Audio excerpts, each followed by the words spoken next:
NorthAmericanHuntingClub.com, the official site of the North American Hunting Club. Hi, Josh Dahlke here with the North American Hunting Club. I hunt southwest Wisconsin for wild turkeys every single spring, and I have no issue with arguing that it is the most challenging turkey hunting in the country. The birds are smart, the terrain is challenging, and the weather is always unpredictable, but more often than not, it's rainy and windy. This hunt was no exception. All right, here's the deal. It wasn't supposed to be windy today, so we got to relocate. The forecast was wrong for the second day in a row, and sitting up here on top in this field just isn't going to do it. The turkeys aren't going to come up here. There's just too much wind, and they're going to be down in the security of the bottoms.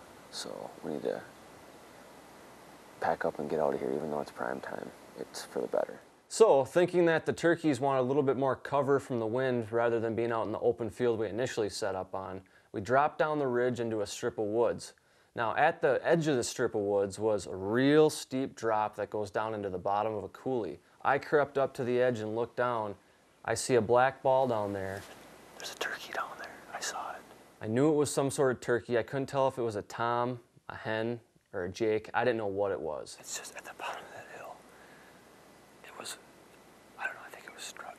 So I scrambled to set up as fast as I could, found a tree, thinking that if I'm facing the hill, maybe I can call the turkey up. Started doing some soft, purrs, clucks, and some yelping, and all of a sudden a gobbler hammers me off to my left from a completely different direction. So now I've got an unidentified turkey down the hill at the bottom of this coulee in front of me, and I got a gobbler going off to my left. Next thing I know, he goes completely silent, and I didn't know what to do. I figured he either got henned up or lost interest. All of a sudden, one hen comes up, another hen comes up. I watch them to see where they go, hoping that maybe they'll pull the gobbler back in and the action will heat back up again.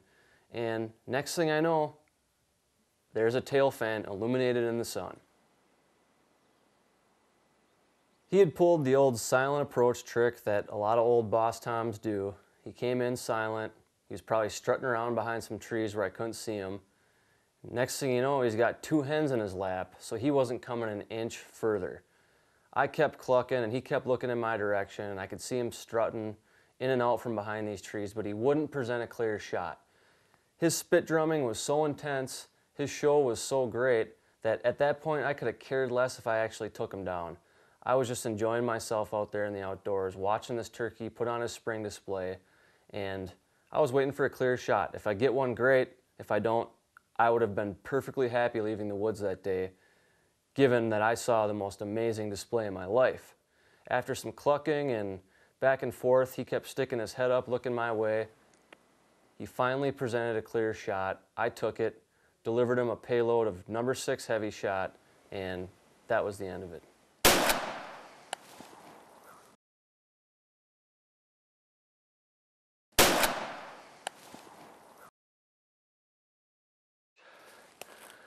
That was the absolute most intense turkey hunt. That was the most unbelievable display I've ever seen. Oh my gosh. Unbelievable. Oh my God. Unbelievable. I was finally able to get a good clean shot on this bird, give it the respect it deserves, and it went down just as beautiful as it was when it was alive. This is how it went down. I mean, the fan, when I found the bird, the fan was just like this. Now these hooks, on the other hand, are something else to speak of. I mean, definitely my nicest pair of spurs that I've ever gotten. Probably 1 1/8, 1 1/4 spurs. You gotta have respect for these birds because, there's something to behold. Definitely a nice, thick, long piece of art here. I'm saying 11 inches. This bird's been around the block. His beard is here to prove it. Now, it may be one of the most difficult places in the entire country to kill a mature tom turkey, but I thoroughly recommend that anybody give southwest Wisconsin a try because it'll be an adventure that you'll never forget.